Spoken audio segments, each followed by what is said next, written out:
we move on to talk about Portugal. I'll ask the question that you see right there. If Portugal are going to go on to win the Euros, should Ronaldo be leading the line? $1 million question. Should Ronaldo be leading the line if Portugal are going to go on to win the European Championship? There's only one correct answer, and it rhymes with bo and mo and so and fo and lo and co and no and bo and no. Oh, I said it. No. Yeah, no. He did. Look, I don't want to get hate from these Ronaldo fans, but look, Ronaldo objectively has not had a horrible tournament by any stretch of the imagination. Yes, as a number 9, not getting any goals so far, that's one thing. But overall, this tournament has not been bad.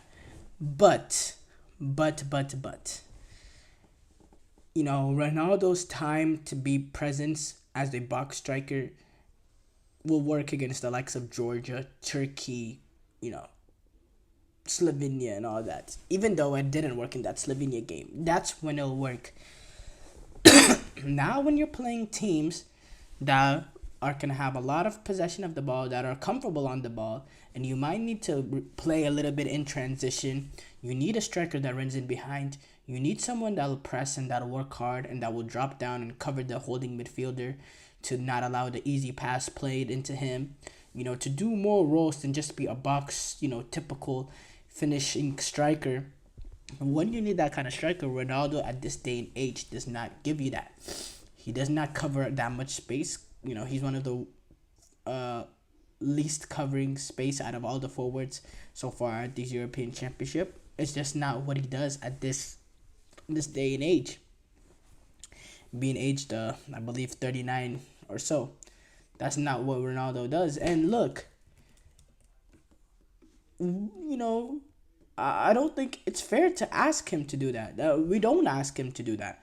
But, you also see, he's trying to force a goal in that Slovenia game, taking free kicks from abysmal angles that should never been taking it. The constant free kicks he's taken, despite the fact that, he should not be taking, he takes, a few free kicks, doesn't work out okay, but there's other people in that Portugal team that has a wonder of a free kick on them. Why is he taking every single one from all different angles? Usually, certain angles belong to certain players on most teams. This dude, any free kick, it's his. It's clear. It's clear, it comes from a real lack of leadership amongst the manager, not being able to step up to him, being a yes man to him. And that's the only way why he survived 120 minutes in that game against Slovenia. Any player of his age should not go 120 minutes, especially Ronaldo, who, showing he's not where he used to be.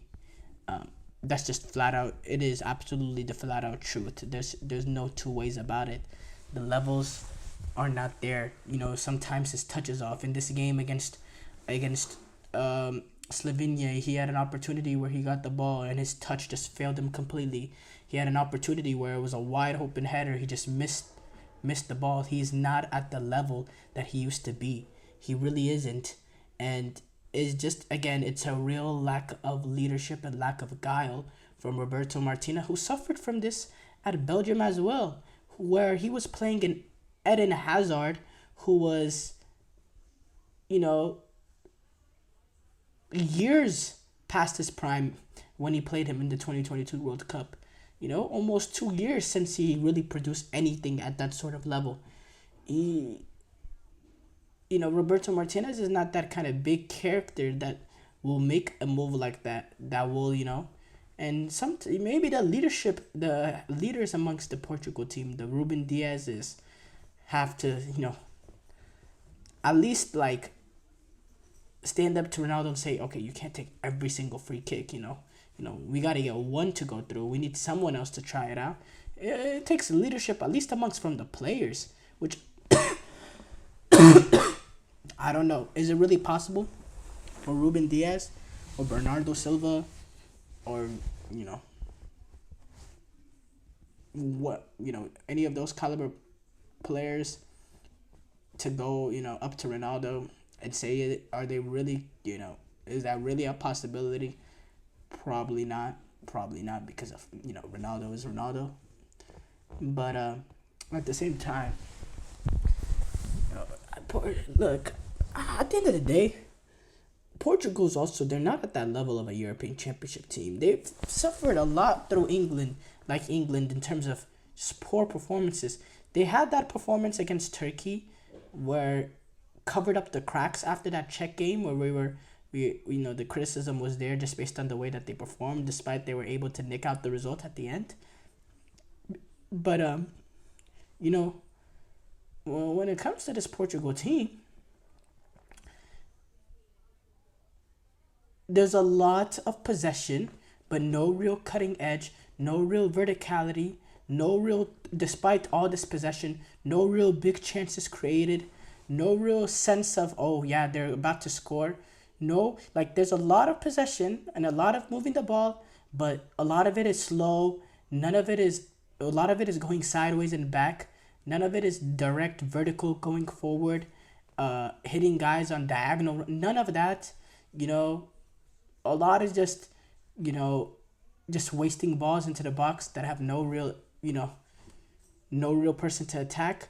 Just in general, not an understanding of how they want to be able to get the breakthrough. And again, that also stems from the manager. We don't really see, the players don't really have an understanding of what are they trying to do to break down this defense. And if you're struggling to break down the defenses of Czechia and Slovenia, how in the hell are you gonna break down France?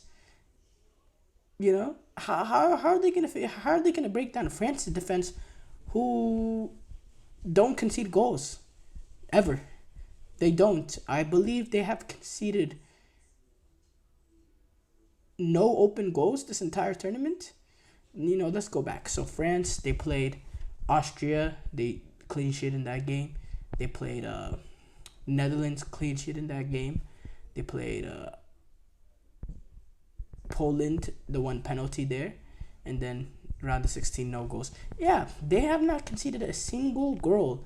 So if you're struggling to break down the defenses of Slovenia, how are you going to break down France's defense? And the more and more guys that you push forward to get the breakthrough, because I see that's what Portugal are going to do. They're going to deploy their fullbacks even higher.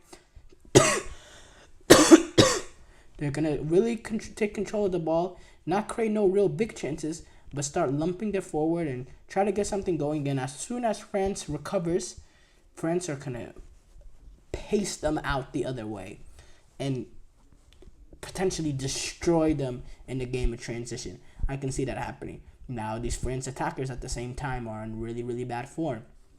And you know what they say about form? Form can make the great players look bad form can make the great players look ordinary.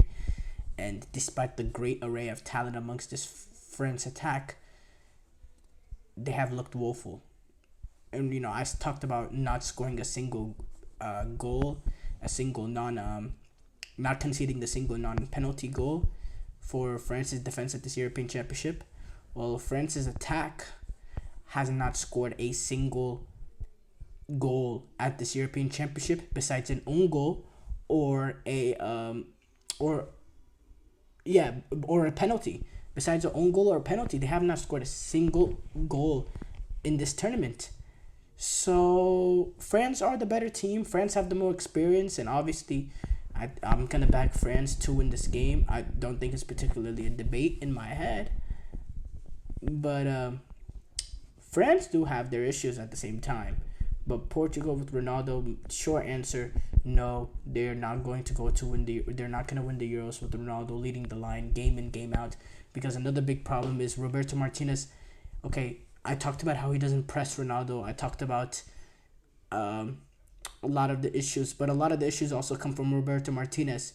If it's 0-0, 65th minute, you see it as an opportunity. You can see it as an opportunity to go win the game by bringing on a guy like Diogo Jota and you think that's the right idea, but you don't want to do it because you don't want to upset Ronaldo. I'm afraid of that. That's going on here, and that's bad because, well, you know, the European Championship, you don't want to waste an opportunity like this. Being in the quarterfinals, 3 games away from winning it all, you don't find yourselves in this kind of position much. I believe the last time Portugal reached the quarterfinals of the European Championship is when they won it in 2016. So, I believe that might be the only time that they reached quarterfinals in that's the last time they reached the quarterfinals in a major international tournament. Yeah, it will be, because in 2018 they got eliminated in the 16th. 2022 they got 2022 they made the quarterfinals actually. Yeah, 2022 they made the quarterfinals where they lost to Morocco. Yeah, because they beat Switzerland.